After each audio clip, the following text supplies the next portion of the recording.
Tapos pakiramdam ko mga master, minsan pag natutulog ako may humihimas sa akin. Yun nga, masama talagang pakiramdam ko nitong mga nakaraang araw lang.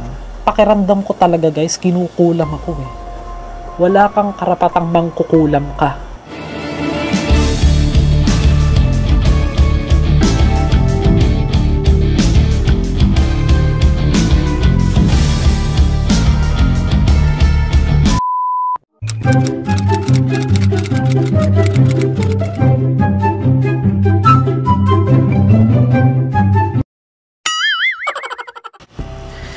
What's up guys? Welcome back to my channel. This is Master G. Kamusta po kayo? Mapapansin nyo po, nakakapag-upload na rin tayo ng mga cementerium vlog. Gusto ko lang pong kamustahin lang kayo kung nasa mabuti kayong kalagayan at minabati ko po kayo ng masaganang bagong taon at bakit ba ako upload ng ganitong video? Wala lang, gusto ko lang magkwentuhan tayo. Diyan po sa comment section. Gusto ko lang malaman yung mga improvement or yung mga pwede pa nating i-improve abot sa aking pagbablog dahil po tayo malapit ng mag 3 years ng pagsasama-sama natin kasi kato 2 years lang natin. Kung hindi nyo matatanong, ang ating YouTube channel po ay ginawa ko po siya ng 2013 eh. Oo. So for my actually hindi ko sure kung naabutan po yung Friendster no. Yung mga nakakaalam lang dyan, comment below. Yung ginawa ko po yun is sabi ko, kailangan ko to for my personal email lang. Itong ginagamit ko ngayon na email na which is ito yung YouTube. Tapos naisip ko na ito na lang yung gawin kong mag-upload ako kasi sa TikTok po talaga tayo unang nag-upload ng mga cementerium vlog dahil naisip ko puro sayaw-sayaw sa TikTok, puro mga mga pa-cute-cute gano'n, puro mga happy-happy lang. Bakit hindi natin lagyan ng kababalaghan? Kaya sinubukan ko lang mag-upload doon. Alam nyo, kinabukasan mga master, nag-instant 3 million views yung kabaong. Lalagay ko dun sa screen na naging abandonado. Ilang metro lang mula sa amin kasi likod ng bahay namin is cemetery. So, ba't cemetery pa rin ang pag-uusapan natin, ano? Ganito, may lilinawin lang tayo, mga master. Diyan tayo nagsimula sa cementeryo. Gustuhin ko man pong baguhin yung content, hindi po talaga pwede, pero ganito na lang gagawin natin. Mag-focus tayo sa charity vlogging, which is ayan po yung mga gusto ng mga nagko-comment din. At maging din to, inspiration din po sa mga subscriber natin na hindi lang tayo tataas ang subscriber sa paggawa ng content na pagtulong. Hindi yun ang habol natin eh. Ang habol natin yung makatulong talaga sa tao. Which is, ayun nga, kaya nga hindi ko sinasadyang makabalik sa cementerio dahil yung pagtulong na yun, para sa akin, pagtulong na yun eh. Kahit hindi pinansyal, yung mga nakuha nating mga pictures nung nakaraan lang bago magbagong taon at abangan nyo, may upload din tayo agad-agad. Siguro try ko din i-upload agad mamaya or kinabukasan. Every 1 PM po yung upload natin sa ating YouTube channel na nagpi-premiere ako palagi para nano-notify po kayo. May pakiusap lang ako sa inyo mga master. Sana kahit nagbablog tayo ng cementerio pa rin, kasi lilinawin ko dun sa in-upload kong video, wala naman po kung sinabi talagang stop na at hindi na po magbablog. Ang sabi ko dun, kung merong story dyan sa cementerio yan at merong kakaiba, may mga crimes or what, may mga kababalaghan talaga, ay hindi na tayo magbabayan-bayan. Or bawa, magpunta ako ng Kidapaw, magpunta ako ng Cebu, cementerio Cebu pupuntahan ko. Although, tatry natin i-check kung merong pa rin kababalaghan dyan or merong something story na nangyari. Goal ko lang po, total magti 3 years na rin tayo, is makapag-focus din tayo sa magagandang lugar at naiibang lugar dito po sa Pilipinas. Kasi palaki yung channel natin. I think every week, nagkakaroon tayo ng almost 8,000 or, tama ba? Sabi ng iba nagyayabang Pero napapansin ko kasi parang sa isang linggo merong, lagi nadadagdagan po eh. Every 3 days, nagiging 1,000, may bago na naman. Wini-welcome ko kayo. Dahil, salamat sa pagtangkilik nyo sa mga video natin. Kasi meron pa akong gustong iparating sa inyo na hindi ko na gusto yung masabi ng aking mga labi ang aking mga dila ay hindi ko maisalaysay sa inyo. Wow, bulakin yung bulakin. Gusto ko lang kayo pasalamatan ng buong puso. Kasi binago nyo yung life ni Master G. Kayo yung naging kasama ko mula sa umpisa na para tayong gusgusin.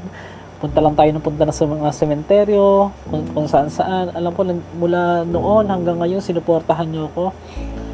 Ang ating pag-usbong ng karir sa YouTube, which is kahit na-ban yung dati nating TikTok na nag 1 million. Oo. Ay, doon tayo kasi nagsimula. Tapos nagkaroon ako ng idea na i-push itong YouTube channel ko na ito, which is talagang hindi ako nagsisi. At kung nakinig ako sa iba na sinabi nila na palitan ko yung content ko or tama na yung ganyang content, kung nakinig ako sa kanila mga master, wala po ako ngayon. Oo, kaya masasabi ko lang, I'm proudly saying, dahil sa suporta mo, malaking binago ng buhay ko sa YouTube. Sobrang laki po mga master. Nagkaroon ako ng direksyon. Dati parang nakikita ng mga kaibigan ko dyan, wala akong pangarap. Pangarap ko makipag-ibang bansa, pero hindi ko alam na dadalhin tayo dito. At sana pagalingin kayo ng Panginoon. Yung mga natulungan natin, nakuha natin sa cemetery, naniniwala ko may kabutihan pa rin kayo. Yung mga nakuha nating pictures. At kanina lang, kaya ako naiiyak. Napakarami ko na naman pong nakita. May mga nakuha na naman ako na mga larawan. Let's say meron silang ginawang kasalanan, wala kang karapatan na pangunahan ng Diyos.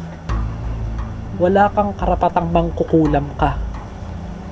Yan ang tandaan mo. Alam nyo guys, sinunog ko yung itim na resaryo. Abangan nyo ha. Grabe yung pakiramdam ko, gumaan uli. Nagsusumigla ako uli. Hindi ko alam eh. Kasi yun yung nagbumubulong sa akin na bumalik ako doon. Naniniwala kasi ako guys eh. Kung kayo, may instinct kayo, meron din ako. Naniniwala ka ba sa good instinct? Yung mga anghel, may mga anghel tayo, bawat isa. Lalong-lalo na pa yung mga natatakot sa Panginoon. Ako, aminado ako, napakarami kong kasalanan. Hindi naman ako perfecto. May baho din ako. Pero, pinilit kong magpakatotoo sa inyo. Yun, binago nyo yung buhay ko. Abangan nyo po yung aking mga Q&A more about me na hinanda ng aking kapatid na si Dane. Oo. So, shoutout po sa lahat po ng nandiyan sa screen.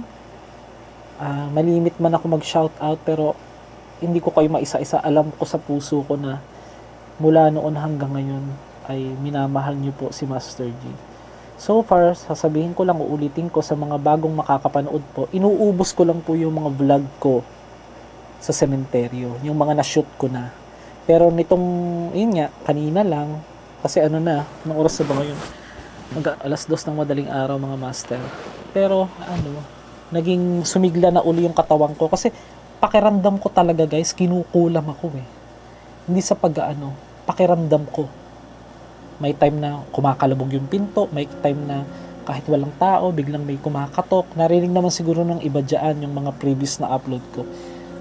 Mga master, wala pong ibang tao dito sa akin tinutuluyan, dito po sa Mindanao. Kundi ako lang. Maliban na dun sa labas kasi may mga renters dun. Pero tahimik po rito sa part na to. Kaya minsan magugulat ka. May mga naririnig tayo. Kaya mga master, naiisip ko din na baka nga gumaganti sa akin yung mga mangkukulam. Tanging panalangin nyo po, sa tingin ko ang makakatulong din bukod po sa aking panalangin na hindi po talaga tumatalab ang sumpa sa walang kadahilanan o ang pangkukulam. Kasi ang pangkukulam I believe na ito ay part ng isang sumpa. Kasi pag ang sumpa kasi parang inaano mo siya eh. Yung may galit na matindi pa, yung matindi pa sa puot. Ganun ang ginawa para ilagay yung mga larawan mo sa isang bungo, mga master. Na-discover lang natin nitong nakaraang mga linggo lang. Tapos pakiramdam ko mga master minsan, pag natutulog ako may humihimas sa akin. Tapos pakiramdam ko, sinusubukan talaga ako ng mga mangkukulam. Pero I believe, naniniwala ako sa panalangin nyo. Hashtag, pray for Master G na kakayanin natin to. Yun nga, masama talagang pakiramdam ko nitong mga nakaraang araw lang. Umuubo ako ng hindi ako inuubo. Yung pakiramdam mo hindi inuubo. Tapos may time na parang may lumalabas na mga plema. Although tatry pa natin magpa-check up, at naniniwala ako na hindi mananalo ang kasamaan sa kabutihan. Yun po ang aking ano. Tapos ang sumpang walang kadahilanan ay hindi tumatalab. At ang mga natatakot po sa Panginoon ay sila po yung itinuturing din na anak ng Diyos. Ang anak ng Diyos ay hindi nagagalaw ng masama. So, yun mga master. Isama niyo po ako sa panalangin niyo na hindi po ako magalaw ng mga masasama.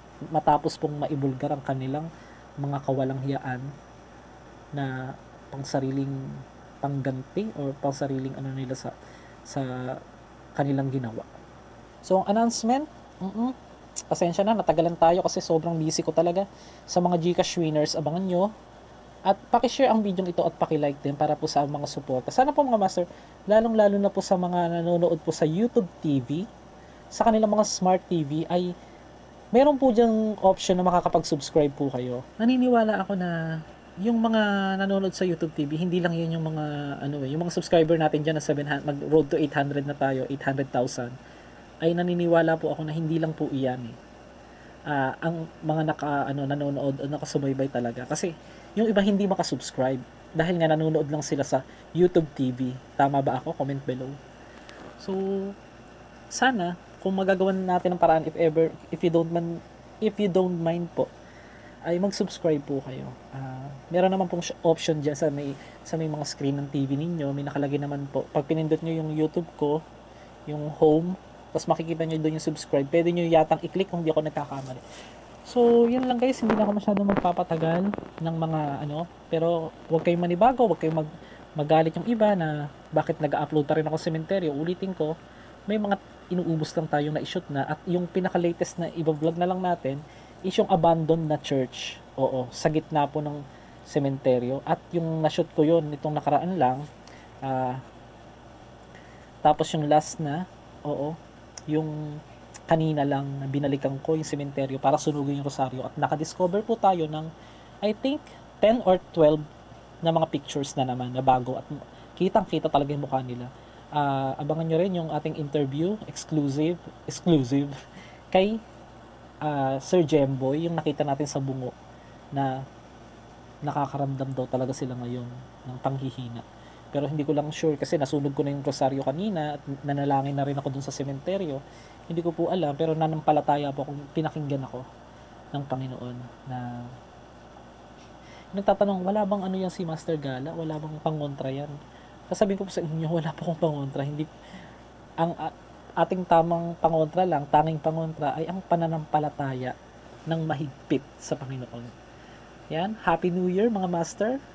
Maraming salamat sa walang sawa mong suporta kay Master G. At uulitin ko, yung mga bagong sementeryo na na-upload natin ay ito lang yung kung may mga storya lang naman. Sana sa tuwing meron tayong mga bagong video ay nagla-like din tayo at nagsishare para sa support at makatulong na may bago na naman tayong parating na video almost every day, mga Master. So keep going. Our dreams will come true. Believe in our own or on our own instinct. Bye.